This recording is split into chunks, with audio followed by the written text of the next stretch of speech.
Welcome to the Warriors Path CrossFit podcast. In this series called The Other 23, we go beyond the hour inside the gym and talk to athletes about what happens in the other 23 hours of their day.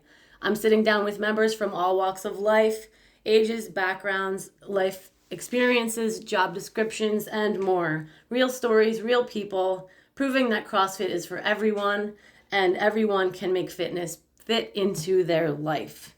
Today, I am joined by Andy. Thank you for joining me, Andy. Pleasure to be here. How long have you been a member with Warriors Path? I think it's about 4 years now. 4 years. 4 years, maybe. 4 years. Awesome. Just after COVID. Okay. I think we were still wearing masks. How funny. When I started. Yeah. And running with a mask on, just starting CrossFit. Oh my God.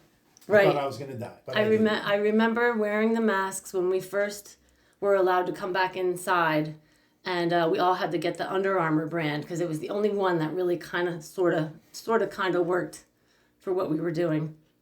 Yeah, it was great, and Great. I mean, it was great to discover CrossFit. It was tough to start at COVID, but it was here I am 4 years later. Yeah, that's awesome. And loving it. So very cool. So let's talk a little bit about you and your. Let's introduce you to the audience. Sure. Where did you grow up? Give a little bit of your history and your background of your life. Well, I was born in Hartford, Connecticut, and I'm the oldest of three boys, and my father's from three boys. We have a whole history of boys. So it was pretty cool when my daughter came along. She was the first daughter in a long time. But born in Hartford, Connecticut, way back in 1959. I'm an older guy. And spent, my formative years there in West Hartford. That's where my parents moved to shortly after I was born. And lived there for about 30 years. So I went to, all the way through high school in Connecticut. Spent a year, not even a year, less than a year at college in Colorado because I thought that was a cool place to go. Being a skier. The hipsters. Yeah. So I was in Colorado briefly, didn't really connect with the school. Came back to Connecticut and finished up my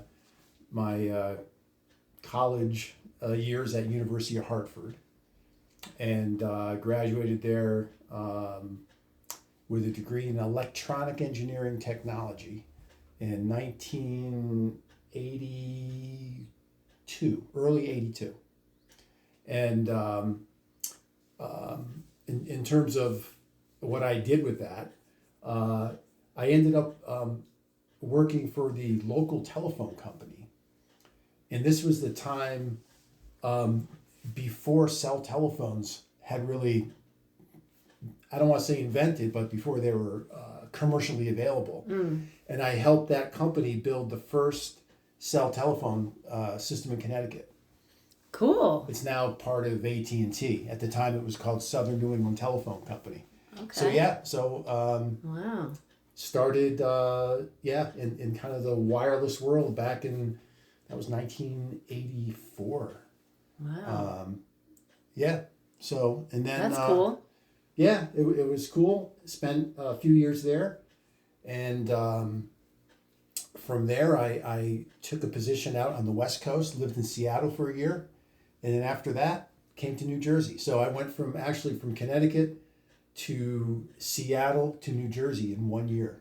Wow. What brought you to New Jersey? Well, the job out west wasn't going great. They were going through a big restructuring after they hired me. And when I was working for the company in Connecticut, building the cell telephone network, we did a lot of business with Bell Laboratories over in Whippany, New Jersey. And one of the guys that worked for Bell Labs happened to be traveling through Seattle, and we connected. And he's like, and I was telling him about how things were going out there. And he's like, well, why don't you come to New Jersey and work for Bell Labs? I'm like, Bell Labs? I mean, that's very prestigious. So I'm like, okay.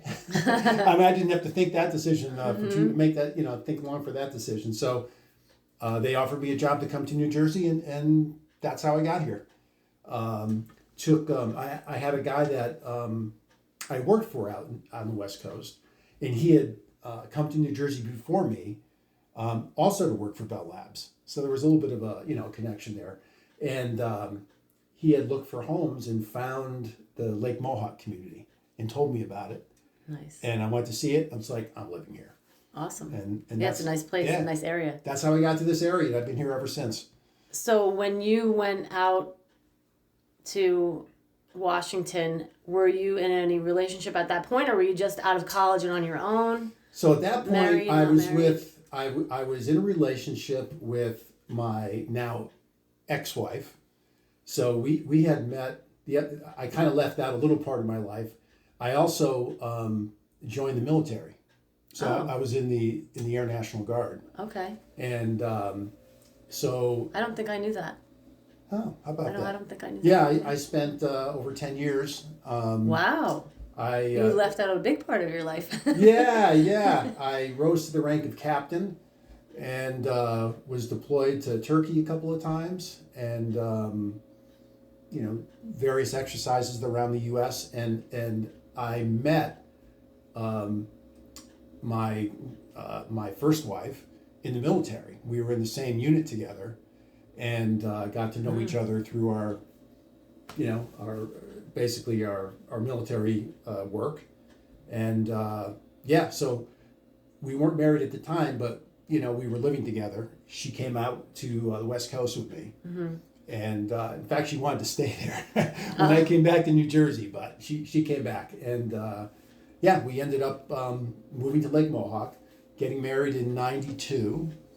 And we had 2 children. Philip was born in '95, and Michaela was born in '98. And they're now quite grown and have left the nest. Okay, so the son and then the first daughter in a while. Yep. That's cool. And they're both doing great. My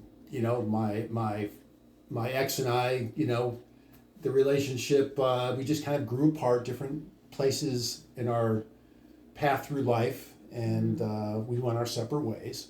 The good thing about it was that we were able to do it amicably, and we lived close to each other. So for the kids, it was great because they could go back and forth. There was no problem with that sort of thing. So they still had both of us in their lives. Yeah, that's important. I know that I've seen a lot of people deal with that similar circumstance where, if you're going to split up, if everyone can be as close as possible, It definitely makes it a lot easier than traveling every other weekend and all of that. And visitation is very tricky. Yep. Holidays are even more tricky. Yes, they are. We even think today about, how it's going to be when they have kids, hopefully someday, and we'll be grandparents.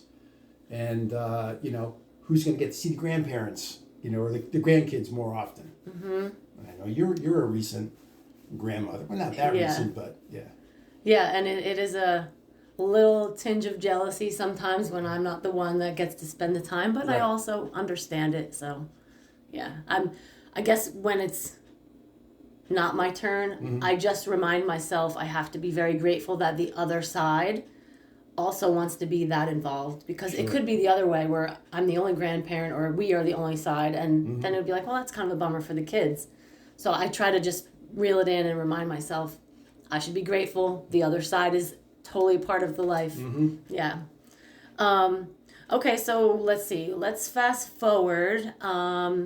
What's your current job situation, or where do you work now? What do you do for work? So I'm now with New Jersey Transit.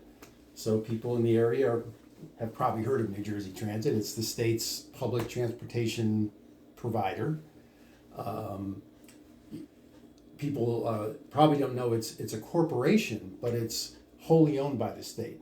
But it was formed as a corporation to kind of have some independence. I'm not so sure that that's the case anymore, but I've been there now for 22 years now. Oh, wow. So a long time. Yeah. Prior to that, I'd stay at a job maybe 5 or 6 years, and then get bored and move on. This has been far from boring. It's been quite a ride, pun intended. And I'm in the IT organization, but I do things that are, I would say, are not traditional IT. I have nothing to do with computers. So, how interesting. What is a day in a life at work then? IT, I'm thinking computers. No, so if you remember me telling you about building the first cell system in Connecticut and being involved with wireless things. So what I do at Transit is I'm responsible for all of their what they call land mobile radio, two-way radios. So we have a very large private network that we use to provide communications to all of our vehicles. So buses, light rail vehicles, service vehicles. We have these radios in police cars, and that's how they communicate back to their base or their dispatcher. So it's almost like a private cell network where we have towers all over the state, but there are locations with our equipment that we operate for the use of our basically internal operations. So it's a fairly significant network that one of the things they brought me into Transit to do was to replace an old legacy system that had been in service for over 30 years. You know, it was basically analog, and they wanted me to bring it into the digital world. Cool. So that, you know, and that took a long time. So that was probably a project that I would say took 10 years of my time there. Wow. Yeah, I was gonna guess more than 5, probably 10. Yeah. It was. Sounds like a big. It was a huge project, and it seemed like the project that never ended, but it's done. So that's why I was brought into Transit, because my background in wireless communications and building networks. And then the day after I got there, they said, "Oh, by the way, you're also going to be responsible for the closed circuit TV system." So we have a very large surprise CCTV network that's used by many different people for many different reasons. Most people think of that as, you know, being used like for security purposes. Of course it is, but it's also used by, let's say, people in claims. So when somebody trips or says they tripped and fell and wants to sue the company, you just look at the cameras, and the claims people will say, no, that's not what happened. You dove off the platform onto the tracks. You know? But it's used for many different things. So I have responsibility for that. And then the most fun that I have in my job is a few years back, using my interest in flying and photography, which I have also left out, speaking about. I'm a private pilot, and although I'm not active, but I used to fly quite a bit. I started a drone program at Transit. First to look at the radio towers that I manage, because that was a really good use case for drones, saving money and time to get people and their specialists that climb the towers. And they're specialists because it's a pretty significant safety hazard. So people started using drones to fly up the towers to look at things, so you don't have to get a person to do it. So that's how that was my entree into starting the drone group. Is I had my own drone, and I brought it in one day and showed the guy that I worked for, the former CIO, hey, look what you can do with drones. He loved it so much, he goes, go buy a drone for New Jersey Transit. Oh. And that's how the whole drone thing started. And that's where I've been pretty much focusing most of my time now, on building like an internal program using drones for all kinds of things, inspecting tracks, inspecting buildings, roofs, pretty pictures, to show progress on projects, working with the police, for, crowd control, public safety issues, historic preservation. We're creating 3-dimensional or 3D digital twins, so an actual virtual 3D model of a building. Let's say it's an old railroad station that they want to make a lot of changes to, so that New Jersey's very strict about making modifications to historic structures. So they wanted us to capture it in 3D as it is now before allowing us to make some modifications to it. So that's kind of an area we're getting into. Oh, that's really interesting. Historic preservation using drones. That's cool. And your insight, are you allowed to tell? Are we ever going to have this train station coming through? Is the Byram cutoff ever going to happen? Well, am I allowed to ask that? You can ask that. Are you allowed to answer? I can answer, all I know is it's still on the books as an active project. The last I heard was there was some issues of getting power down to the location behind C.O. Johnson Park, because it's a pretty good sized tunnel, so they're going to have lights, and they're going to have infrastructure in the tunnel that needs to be powered, and there was some issue with getting power there. I think it's being worked, and they're so there was a lot of work going on at the tunnel. That phase of the project is done, and I believe they're just focusing on some other phase now, which might be the station on Roseville Road. Yeah, there's still a lot of containers over there, but I don't see anything happening these days. It's been a few months since I've seen any activity. I think that's a separate phase than the tunnel, so they're probably working on that, but I'm not sure. It's a whole different department. I'm just as interested in you as you are, believe me. Do you want the train to be there? I do. Yeah, I do too. I do. I think it's going to be a great resource for the people in the area. I know people are concerned that it's going to bring negative things to the area, but I don't know. I think it's a great resource. And then there's talk about Amtrak picking up the project after Andover and bringing it all the way out to Scranton. Yeah, which is where it originally went. That's where the cutoff went, was to Scranton. So we'll see. Yeah. There's a lot of people that would love to see it happen. I think it would be very great for the community in this local area to have the access to take the train to the city, for sure. I think it would be also helpful for all of the congestion. If people actually took the train, it might help. And how many people are like, oh, I don't want to commute to the city. It takes 2 hours to get there. Absolutely. And 2 hours plus to get home. Well, maybe this would help that situation. Not solve it, but help maybe the time might be I think people, once they discover the train, they're going to see how convenient and how comfortable it is. Sometimes it might take slightly longer than driving. It really depends on the situation and like what train you take. But even I see, I go down to the Netcong station quite a bit, and over the past couple of years, especially since they had the closure on Route 80 because of the iron mines collapse, the sinkholes, we saw a big uptick in the train usage, like west of Mount Arlington and west, because of that. And then people discover the train, and they're like, well, this isn't so bad, and we're seeing more cars in the parking lot, which I think is tied to that. Yeah, that's people awesome. Kind of discovering the train. Cool. Yeah. Let's shift gears again. Let's go on to describe a day in the life of Andy in terms of a normal day. Like, I wake up, I go to the gym, I do my thing, whatever, ... fill in the blanks. I wake up. I'm a pretty dedicated 6 a.m.er, though I only go 3 times a week. I've been telling myself one of my goals is to try to go 5 times, but I would have to push myself to do that. For me personally, I kind of like the recovery day, but I'm sure there's probably lots of arguments and pluses to just go 5 days a week. But I haven't quite figured that out yet. That's a discussion we'll have to have. Okay. I'm open. But I go 3 days a week to CrossFit, which I love, 6 a.m.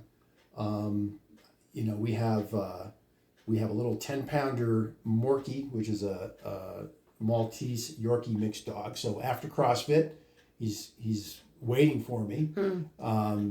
So I take care of the dog, got to make coffee, and that's how I get the day going. I have a little bit to eat, and then I try to head out to work, like 8:30 or so. Do you have to be in the office every day? I don't. Well, let me put it this way. I actually am in the office every day. It just depends which office. Okay. So I have the flexibility because having, several different responsibilities. We have, field locations in multiple areas. So I officially work out of Newark, downtown Newark at New Jersey Transit's headquarters, but we have offices, and I have offices in Maplewood as well as in Netcong. As well as locations out in the field where we have these radio towers. So depending on what's going on, I'll kind of adjust where I go to meet the moment, whatever needs to get done, that's where I go. But my official office is Newark. I was there yesterday. Okay. So I'm sure it's a longer day when you have to commute to Newark as opposed to Netcon. It is. So certainly going to Netcon is a lot more favorable than Newark, but it's not so bad to get to Newark. Under normal circumstances, it's about an hour. So. Do you drive or take the train? I have taken the train. I used to take the train for years, but lately I've been driving when I have to go there, which again is not every day of the week. I try to get to Newark once or twice a week, and then the other locations, I'll fill the weekend with those. So, and then at the end of the day, come home. Again, Dexter's waiting for me. Puppy. Yeah, take care of Dexter, dinner, and then, during the week, especially this time of year, it's kind of tough because it gets dark early. But we do like to get outside and take the dog for a walk. So we enjoy that. We usually go over to the park, either C.O. Johnson Park or maybe Kittatinny, and take a walk with Dexter. Okay. And then, dinner and TV. The weekends, we've been in this house now for about 3 years, a little over 3 years. And it was like a bare canvas when we got in there, especially at the landscaping on the outside. So we find ourselves doing, and people joke about it when I come into the gym, you ask what we did on the weekends. We did yard work. Landscaping. We did yard work. We raked leaves. We moved rocks. We did this. We did that. I mean, we enjoy working in the yard. So we do a lot of that, but we try to find time for other activities. We recently picked up a travel trailer. So we got to use that a few times this year. And next summer, I think we're going to use it quite a bit more. So that's been a lot of fun. That's fun. Yeah. Cool. You always seem to be going on really cool vacations too. So in the time that you've been a member here, I know you've gotten remarried. That's true. Right? Isabel and I were married in 2022. So I started CrossFit before then. So yeah. Mm-hmm. So you've gotten remarried. The two of you bought a different house. Bought a different house and bought a house together. And you seem to go on really cool vacations or getaways. Sometimes they're like long weekends, and sometimes they're extravagant trips. We do like to travel. Isabel, that's something that she brought into the marriage, the relationship, is she loves international travel. And in a former life, I say a former life, another job that I hadn't really even talked about that one. There was a lot of international travel. And after a while, it just got, I just don't want to get on an airplane. I just want to stay home and be a homebody. So Isabel is originally from Poland, and she still has family there. So, that's a location that we've been a couple of times. But again, she really loves to do international travel. So she's been kind of the catalyst to get me off the couch, so to speak, and back in the airplane seat. And we have visited some, fabulous places that I don't know that I would have gone if it weren't for her. Yeah. And that includes going on a cruise. I never wanted to go on a cruise, and we did an Alaskan cruise this year, and it was fantastic. So Iceland, Poland, Slovakia, Costa Rica, where else? I don't know. All-time favorite trip that you've taken with Isabella? Boy, that's a tough one. All-time favorite, I'm going to say it was either, I have to pick one, huh? I would say it was probably this past trip to Poland and Slovakia. Slovakia was fantastic. They're all like very close to each other. It's really hard to they all have like their really fantastic things about them. But I'll say Poland and Slovakia just because of the things that we did and saw. We love being outdoors. We love hiking. We love mountains. And the mountains there between Poland and Slovakia are just magnificent. They're called the Tatra Mountains. this time of year they're not covered with snow, but normally they are. But they're these jagged, tall mountains and great hiking trails. They have all of these like hostels or lodges up in the mountains that you can hike from one to the other and stay overnight. We didn't do that this time, but we had done that before. And I just love the history over there. It's so old. The U.S. is fairly new compared to infants. Yeah, we're infants compared to what's going on over there. We were in a city where we we went and had a few drinks in a 750-year-old cellar where they had this little pub, and it's like, this is crazy. It was wonderful. I just love the history of that part of the world, Eastern Europe, and just the nature. So it was a great trip. It was a lot of fun, and we saw her family too, so that also made it kind of special. Yeah, very cool. But others right up on the top of the list: Iceland, Costa Rica, and St. Lucia was very nice too. We went to St. Lucia. If you like, Caribbean island. Mm-hmm. Very nice. I like traveling too. I haven't been able to travel that much in the past, I guess really since COVID. But that's on the bucket list, going places like that. I want to make it to Alaska, but I haven't done that one yet. You'll get there. Yeah, we'll get there. You'll get there. Eventually. Let's shift gears again. Just a couple like quick answer questions. Mm-hmm. So whatever comes to mind first, and if it requires a few more than a few words, if it requires a sentence, obviously, so be it. Coffee before workout at 6 a.m. or workout before coffee at 6 a.m.? Workout before coffee. I don't think I could deal with the coffee beforehand. Workout before coffee, okay. But of course have a nice electrolyte drink with me for the workout. Oh, okay. Coffee black or cream and sugar?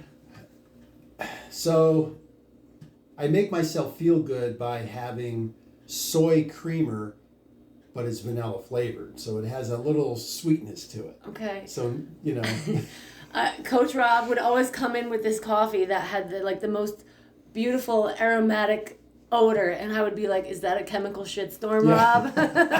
Yes, I'm like, can you give that up? No, I cannot give up my chemical shitstorm. Okay, fair. Yeah, so, it's like, all right, maybe there's a little bit of chemicals in there, the soy creamer with the vanilla, but I like that just a little hint of sweetness with the coffee. Okay. But I just learned a new thing online. You add a little bit of salt to your coffee. You actually put some salt in there with the grinds, not too much, just a little bit. With the grinds. With the grinds as you're brewing it. All right. And they say it takes away like some of the bitterness, but still you don't taste the salt, but it takes away some of the bitterness. And then it was saying how there's all these famous places that serve coffee that use salt. Oh. So it's a new secret. I'm going to try it. But now the secret's out. Now the secret's out. You've told the world. Yep. What about your long-term CrossFit goals in terms of your health and your longevity and things like that? What is your mindset there? To stay at it until I can't walk anymore. Forever. I remember this when I first contacted you for CrossFit. I think I used the term I'm a gym failure. I was absolutely a gym failure, meaning that I tried on my own like to go to a gym and work out. The traditional kind of gym where you walk in and you look around and there's all this equipment. It's like, what do you do with this stuff? And they have somebody who calls himself a trainer, and they like, oh yeah, you can go do this. I never, ever was successful at that. Never. And, I would drive by this place all the time, see people once in a while. I'm like, wow, that sounds really interesting. And, came in and spoke with you and started it. And it's been, transformational for me. Just for fitness-wise, energy-wise, and certainly just the camaraderie that we have here. I mean, what a great group. We all kind of watch out for each other, keep each other accountable. It's fantastic. And my wife looks at me, she says, just from a physical fitness standpoint, she can't believe how much better shape that I'm in, how much more energy I have, how much more strength I have. Yeah, so. That's awesome. I plan to stay at it. Why not? Yeah, I remember when we first met, you complained of some back issues, and I think that's gone away. Yeah, I mean, every once in a while, it's like, don't forget about me. Just be kind, you know. Yeah. But yeah, I mean, I'm so much, especially my core is in such better shape, you know, all around really. But the back thing, I mean, I think I threw my back out maybe one of the very first times just trying to jump rope. I remember. Yeah. I think we were still outside at that point. Yeah, we were, and I'm like, you know, jump, and that doesn't happen anymore. Yeah, I remember thinking, oh gosh, I hope that doesn't deter you from coming back because you were still so new. Yeah, and you were starting so that you wouldn't hurt your back, and then I was like, oh no, I hope that doesn't keep you away. Couple last quick questions. Your favorite meal that, I won't call it a cheat, but I'm going to say like your favorite thing to have that isn't probably the most healthy choice. You might call it a cheat meal. Could it be a snack or a meal? It could be whatever. I find myself eating a lot of popcorn lately. I like popcorn. I don't put anything, like if I make it myself, I don't put anything on it other than just a little teeny bit of oil that I use to make it. And I do it in the microwave. Not microwave popcorn, just regular popcorn in a special microwave popper, you know, with a little bit of oil or like fake butter and some salt. So I love popcorn. So it's not like terribly bad for you. You just have to be careful about what you put on it, but it's really good. So I love popcorn, and I like to sneak little pieces of chocolate here and there. I love chocolate. I like anything sweet. I just have to. I have a sweet tooth. I have to be careful about that. Milk chocolate or dark chocolate? I'm not too picky. Isabella is a dark chocolate person. So I mean, I like dark chocolate, but I'm not too picky. If there's no dark chocolate available, but there's milk chocolate, I don't have a problem with that. What else? Yeah, those are the two things I think were my food vices. Okay, one last question. If you were to share something about you that someone might be surprised to know, what might that be? Oh my. Huh. This is one of those pause Yeah, moments. I stumped you. I didn't mean to. Surprised. We were surprised I was in the military.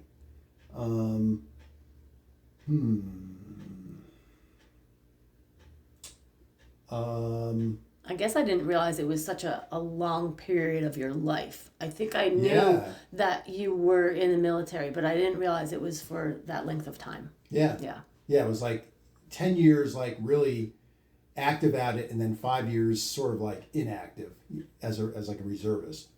Wow, you got me on this one. Something that they might not know about me.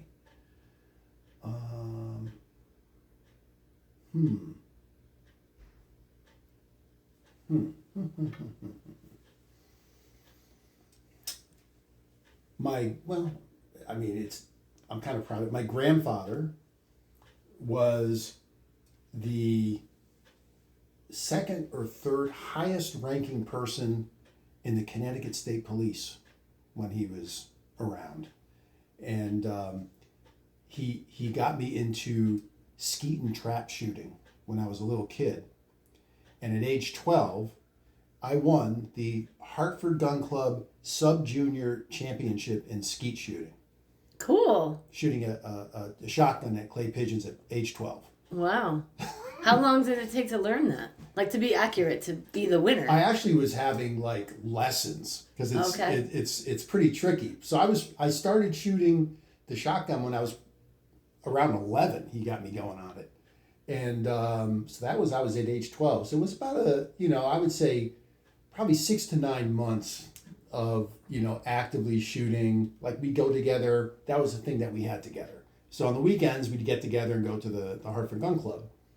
And there was a woman that was teaching me. She was the women's club champion in skeet. She was really good. And used to, teach me how to shoot. And it's it's tricky. It's like just understanding how the clay pigeons fly and how you have to lead them, because if you try to shoot right at them, they're already gone by the time the shot gets there. So you have to lead them, and it's timing, and it's a whole thing. But yeah, and I guess I took to it, and I used to shoot for years. But I haven't done that in ages. But yeah, I actually still have a little trophy from 1971. My sub junior champion trophy. Okay, that's cool. In skeet shooting. So yeah.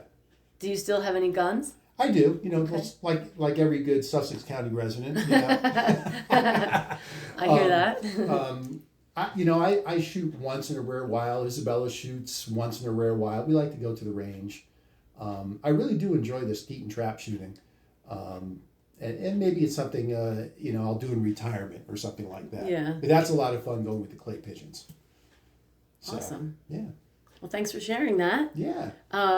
We'll wrap up here, and thanks for your time, Andy. I really appreciate it. It was really fun to learn more about you and the other 23 hours of your day. Thank you for listening to our episode, and if you are someone thinking about making a change in your life and you're not sure what you want to do, find a CrossFit gym. Those are your people. They're going to help you get fitter, stay accountable, and become a better person. Thanks for listening. Have a good one. Bye. Bye.